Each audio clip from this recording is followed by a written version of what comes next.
اور انبیاء علیہ السلام کی اقوال سے پتہ یہ چلا کہ انبیاء علیہ السلام بھی رزق حلال کی طرف کیا کرتے تھے. حضرت ادریس علیہ السلام درزیوں کا کام کیا کرتے تھے. حضرت نوح علیہ السلام کشتی بنانے کا کام کیا کرتے تھے.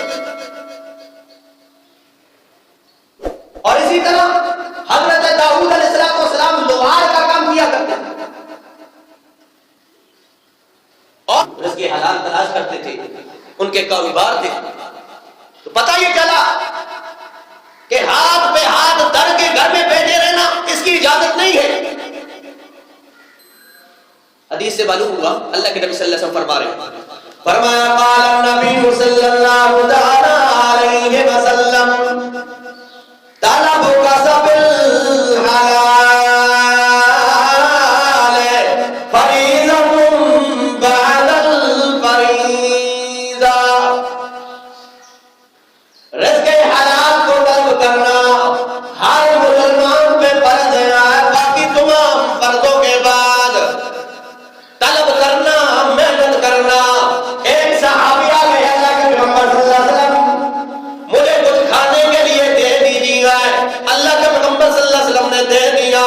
دوسرا دن ہوا پھر آ گیا, اللہ کے پیغمبر صلی اللہ علیہ وسلم نے پھر کھانے کے لیے دیا. تیسری بار آیا اور اللہ کے پیغمبر صلی اللہ علیہ وسلم نے فرمایا اے میرے صحابی, کیا تم محنت نہیں کرتا ہے, کیا مزدوری نہیں کرتا ہے؟ اے اللہ کے پیغمبر صلی اللہ علیہ وسلم, میں تو توکل کرتا ہوں, اللہ دینے والا ہے. فرمایا نہیں, دیتا تو اللہ سب کو ہے, لیکن اجازت ہے کہ طلب کرنا چاہیے, محنت کرنی چاہیے. اللہ کے نبی میں پھر کیا کروں؟ فرمایا تمہارے گھر میں کیا ہے؟ فرمایا گھر میں ایک کمبل ہے. ایک کمبل ہے. فرمایا جاؤ لے آؤ اس کو. لے آیا وہ صحابی. اللہ کے پیغمبر صلی اللہ علیہ وسلم نے فرمایا جاؤ بازار سے اس کو بازار میں بیچ کے آؤ. بازار چلا گیا اور کچھ روپے آئے. اللہ کے نبی صلی اللہ علیہ وسلم نے فرمایا جاؤ کلاڑی خرید کے لاؤ. کلاڑی خرید کے لائیے. اللہ کے پیغمبر صلی اللہ علیہ وسلم نے لکڑی کا دستہ اپنے دستے مبارک سے اس کلاڑی میں ڈالا. کلاڑی بنائی اور کلاڑی بنا کر صحابی کو دے کر فرمایا جاؤ جنگل سے لکڑیاں کاٹو اور جا کے بازار میں جا کے بیچ کے آؤ. اللہ کبھی کسی کے سامنے دستے دراز نہ دراز ہے کرنا, کبھی کسی کے سامنے ہاتھ نہ پھیلانا. وہ صحابی چلا گیا, کچھ عرصے کے بعد واپس آیا اور اس کے ہاتھ زخمی تھے. کلاڑیاں مار مار کے اور لکڑیاں کاٹ کے اس کے ہاتھ بڑے ہی زخمی تھے. اللہ کے پیغمبر صلی اللہ علیہ وسلم کی آنکھوں سے آنسو آ گئے. فرمایا اور اس کے ہاتھ اپنی جو ہے لب مبارک لگائے اور بوسہ دیا اللہ کے پیغمبر صلی اللہ علیہ وسلم نے اور فرمایا حبیب اللہ, اے میرے صحابی, محنت تو تو اپنے لیے کرتا ہے. اللہ نے فرما دیا ہے کہ محنت مزدوری کرنے والا اللہ کا دوست ہے. تو محنت کرنا, طلب کرنا اللہ فرمایا طلب کسب الحلال فریضۃ بعد الفریضہ. طلب کرنا, محنت کرنا. کس چیز کی محنت کرنا؟ فرمایا طلب کسب الحلال, حلال کی طلب کرنا. حلال کی طلب کرنا, حرام کی نہیں. چوری کرنے والا یہ کہے کہ میں بھی تو محنت کرتا ہوں. ڈاکہ ڈالنے والا میں بھی تو محنت کرتا ہوں. دھوکہ دینے والا یہ کہے میں بھی تو محنت کرتا ہوں. سود کھانے والا کہ میں بھی تو محنت کرتا ہوں. اللہ نے شرط, اللہ کے پیغمبر صلی اللہ علیہ وسلم نے شرط لگا لی ہے کہ طلب کسب الحلال,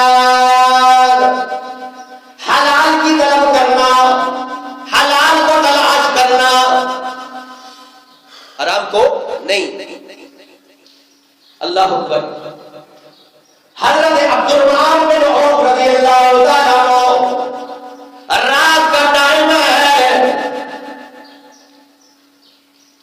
آواز آئی، باپ آ گیا۔ حضرت عبد الرحمن جا رہے ہیں، گھوڑا تیار کیا جا رہا ہے، سامان لادا جا رہا ہے۔ حضرت عبد الرحمن رات کی تنہائی میں ہجرت کرنا چاہتے ہیں مکہ سے۔ باپ کو پتہ چلا، آ گیا، کہنے لگا عبد الرحمن کہاں جانے کا ارادہ ہے؟ بڑا سامان پیک کیا جا رہا ہے، سامان گھوڑے پہ لادا جا رہا ہے۔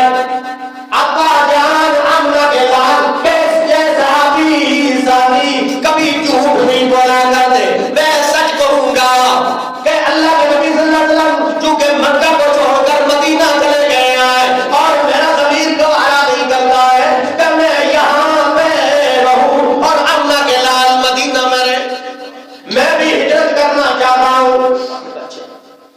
اب باپ مسلمان نہیں آئے اور کہا اگر تو جانا چاہتا ہے تو شوق سے چلا جا، یہ مال یہ گھوڑا یہ سامان میں تمہیں لے جانے نہیں دوں گا، یہ تمہارا نہیں ہے۔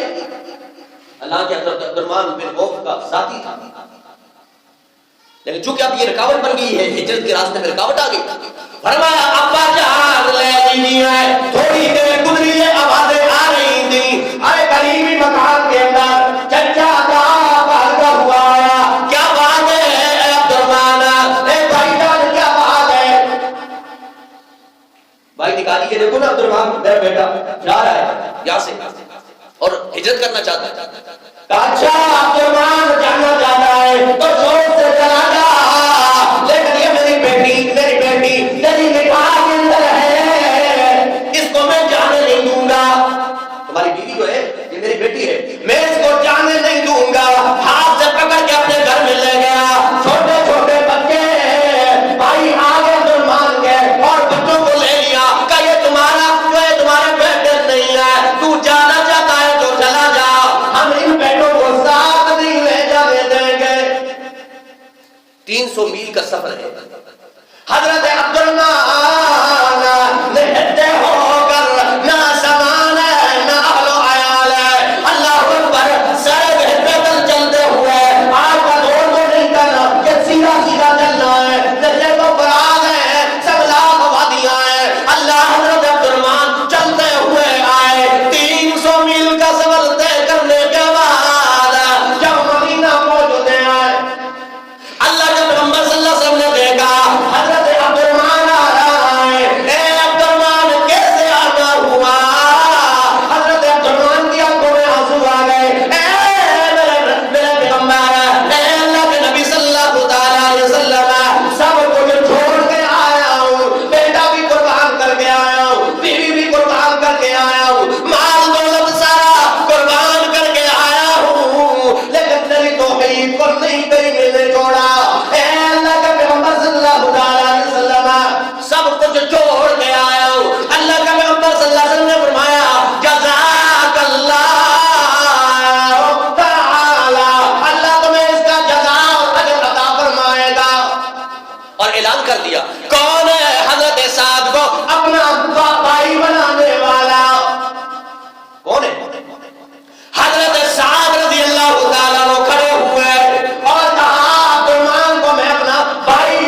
جہاد کا معنی کوشش کرنا، کوشش کی فی سبیل اللہ، اللہ کے راستے کے اندر، والذین آووا ونصروا،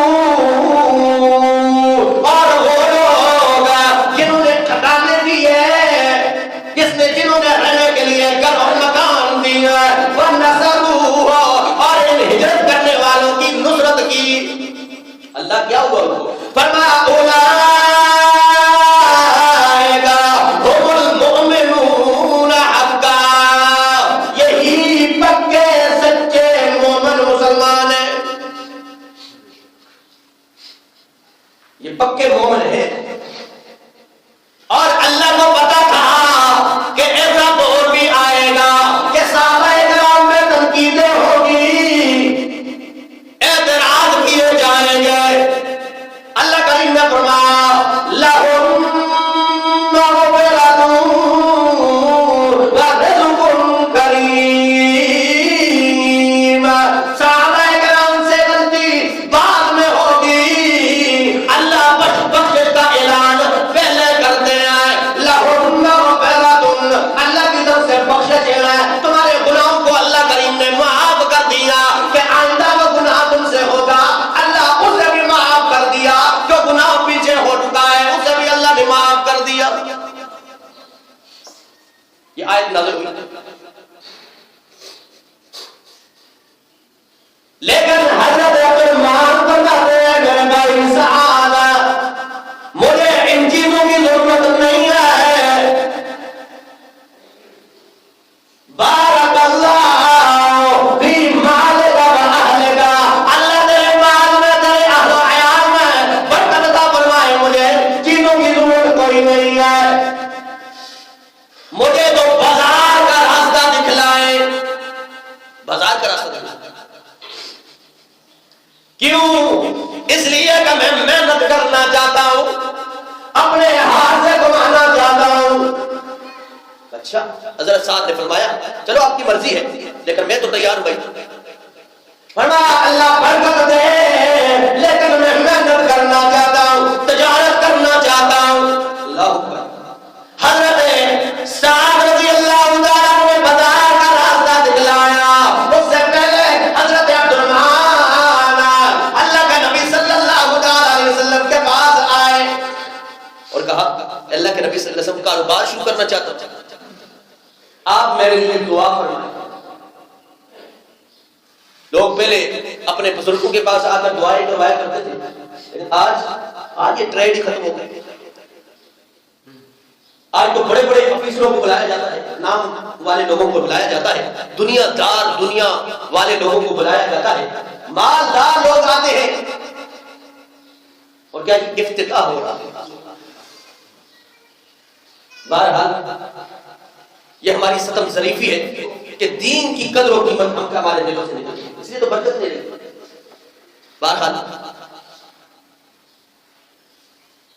اللہ کے پیغمبر صلی اللہ علیہ وسلم کے پاس آئے، اے اللہ کے پیغمبر صلی اللہ علیہ وسلم، میں کاروبار شروع کرنا چاہتا ہوں، آپ میرے لیے دعا کریں۔ اللہ کے پیغمبر صلی اللہ علیہ وسلم نے ہاتھ اٹھایا اور دعا کی،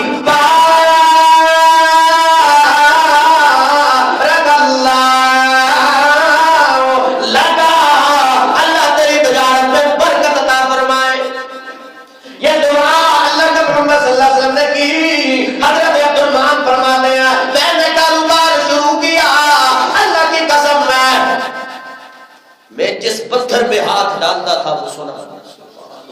ایک محاورہ ہے، یہ نہیں کہ سونا ہی بن جاتا تھا، لیکن یہ نہیں کہ جس پتھر پہ بیکار چیز پہ ہاتھ ڈالتے تھے اللہ اس پہ برکت تھا۔